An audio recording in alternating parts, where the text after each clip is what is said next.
வந்து இது நம்மளோட மதிப்பு. அதாவது ஒரு சின்ன பையன் வந்து தோட்டத்தில் விளையாடிட்டு போனான். அப்போ அவங்க அப்பாட்ட ஒரு கல்லை எடுத்துகிட்டு வந்து காட்டுவானாம்.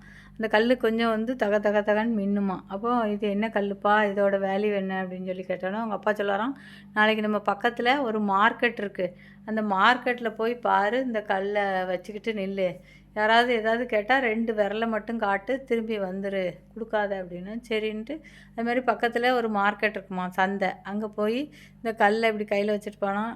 எல்லோரும் வந்து இது விலை என்னன்னு கேட்டோன்னா 2 விரலை மட்டும் காட்டுவானாம். ஒரு 2 ரூபாயா, 20 ரூபாயா அப்படின்னு கேட்பாங்களாம். அதனால இவன் வந்துடுவானாம். இவங்க அப்பாட்ட வந்து சொல்லுவானா, அதோட மதிப்பு என்னென்னா 2 ரூபாயான்னு ஒருத்தர் கேட்டார், ஒருத்தர் 20 ரூபாயான்னு கேட்டார்னா, அப்படியான்னு.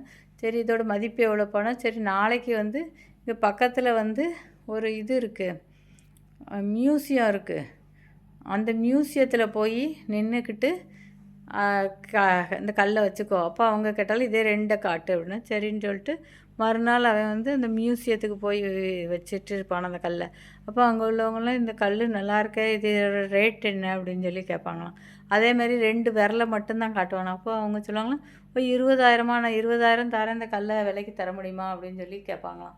உடனே இவன் அந்த அன்றைக்கி ஒன்றுமே சொல்லாமல் வந்துடுவானாம்.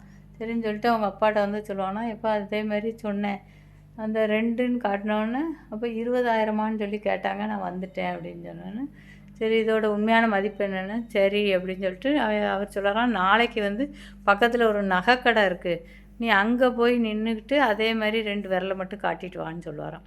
சரின்னு சொல்லிட்டு மறுநாள் அந்த நகைக்கடைக்கு போவானாம். போயிட்டு அதே மாதிரி என்ன அதோட வேல்யூ என்னன்னு அந்த நகைக்கடைக்காரர் கேட்டோன்னே 2 விரலை மட்டும் காட்டுவானாம். உடனே அவர் வந்து 2 லட்சமா அப்படின்னு சொல்லி கேட்பாராம். உடனே இவன் வந்துடுவானான், வந்து அவங்க அப்பாட்ட சொல்லுவானாம். அப்போ அவங்க அப்பா இருந்து கேட்பாராம், ஃபஸ்ட்டு நீ சந்தைக்கு போன, ஒருத்தர் 2 ரூபாயா அந்த கல்லோட மதிப்புன்னு கேட்டார், இன்னொருத்தர் 20 ரூபாயான்னு கேட்டார். அதே இது திருப்பி எங்கே போன நீ, மறுநாள் மியூசியத்துக்கு போனாங்க, 20,000மான்னு சொல்லி கேட்டாங்க. சரின்னு சொல்லிட்டு அதுக்கடுத்து நீ எங்கே போன, திரும்ப எங்கே போன, நகை கடைக்கு போனேன்.